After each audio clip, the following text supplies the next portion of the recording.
Hey there, everyone. Today I'm going to be talking about multiples and how to value your business. Essentially, if you have a business, how much is it worth?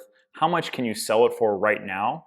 And I'll show you exactly all the things that go into making sure you get a business valuation that's going to be much higher, and sort of the factors that go behind the scenes to making sure what do they do to actually come up with a valuation of your business. So if you have a business that you want to sell now or in a year or in 6 months or anytime in the future, you're going to want to stick around for these 6 things that go into factoring your business valuation.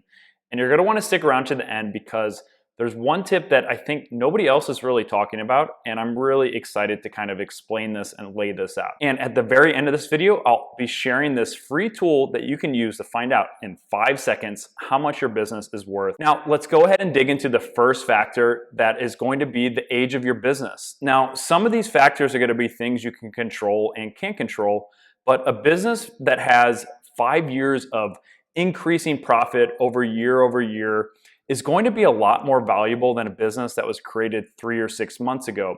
And essentially, all these factors are going to be putting yourself in the shoes of the buyer. Now, if you're a buyer, you're going to want to buy that business that has a longer track record. They can see those upward trends. They can kind of anticipate any sort of seasonalities or ups and downs that are going to come in the future, and then they can plan and prepare accordingly.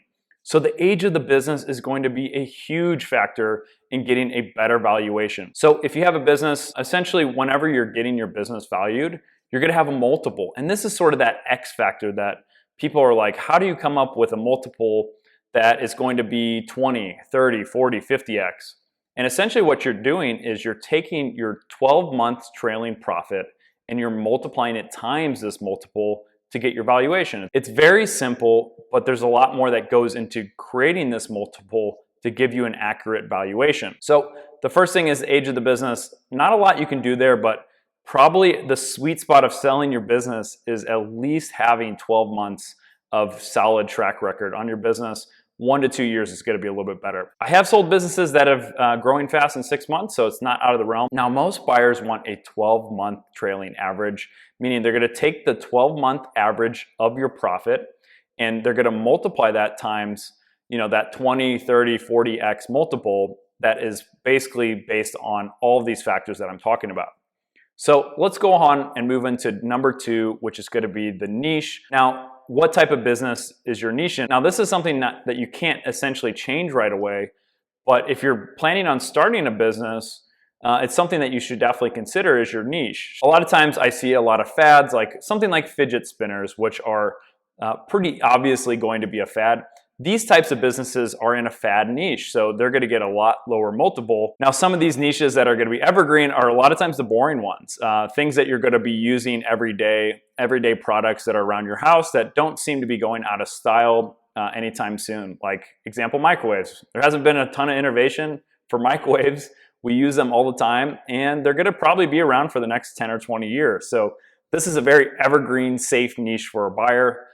Compared to fidget spinners, which is going to be a lot more risky niche for somebody to get into. So depending on which one of those niches you have, that's going to determine what type of multiple you get. And obviously you want the highest multiple possible because that's going to give you the highest valuation. For example, if you're doing $10,000 a month in net profit on average over the last 12 months, and you're going to get a 25x multiple for fidget spinners, that means you can probably sell your business for around $250,000. But let's say you have the same numbers, but for microwaves, and it's a 45x multiple. That means you're going to get an extra $200,000 and a valuation of $450,000. So you can see the big difference of why having an idea of what goes into this multiple is so essential and so important when you come to building your business and potentially selling it in the future. So number 3, and it's going to be a little bit different than the niche, and this is going to be the type of business or the business model, essentially how the business is monetized. And a software business is going to receive a lot higher multiple than a business that's like dropshipping or affiliate content site, anything like that realm is going to get a different multiple. And the reason is because a lot more of these businesses are just a little bit more sustainable. They have a bigger moat around them. And software businesses are notoriously great because they have another factor that I'll talk about later, but the business model is going to come into play. Now, the business model isn't going to have the biggest impact, but it's going to essentially have a bigger or smaller buyer pool. Now, there's a lot more people looking to acquire Amazon FBA businesses right now. So if you have a drop shipping business, it's going to be a little bit harder to find that buyer pool. So that's why it's going to receive a little bit lower multiple comparatively. And coming in at factor number 4 is going to be the time required to run the business. Most buyers don't want to buy a job. So if you're spending 40 or 50 hours running your business, that's not going to be very sellable. A business that takes 1 hour a week is going to be a lot more appealing to a buyer than takes 10 or 15 or 20 hours.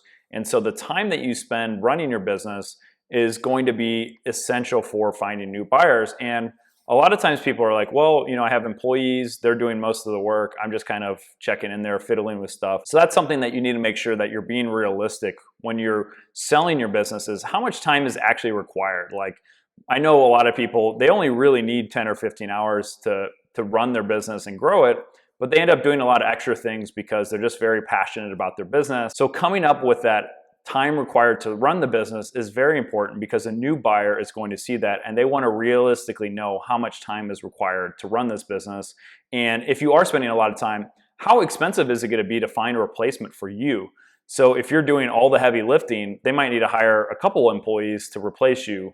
And essentially that cost is going to be added into the valuation, essentially removed from your profit. If they need to hire somebody, it'll probably be removed from your profit, unless you're paying yourself a salary, which then it'll be like kind of equaled out. So the number 5th factor that I want to talk about is recurring versus non-recurring. And this goes back to that software example that I mentioned earlier.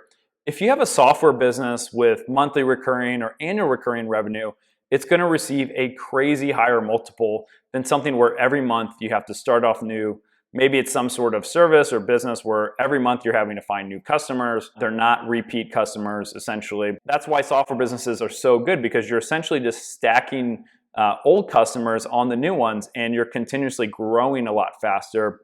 So any of these monthly recurring software businesses are going to be extremely appealing, and they're going to receive a lot higher multiple than a content site, dropshipping, or even an Amazon FBA business, because every month they already have that baseline, that threshold where, yeah, there might be a small percentage of churn, but realistically, you can kind of anticipate how much money you're going to make every month. And all you have to worry about is growing and adding on to that existing customer base. Now, this goes back to that old saying that it's much easier to retain a customer than it is to find a new customer. It costs a lot more money to acquire a new customer than it is to retain that customer that already has their credit card data, all their information, they're using the product.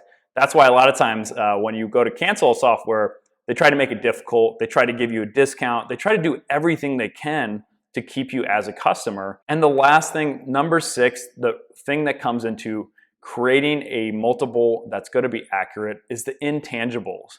So essentially, this is going to be somebody looking at your business and figuring out what type of moat you have around that. Maybe you have a unique product on Amazon, it's trademarked, nobody else is selling this, there's not a lot of copycats or anything out there, and you have legal requirements that nobody else can sell these products.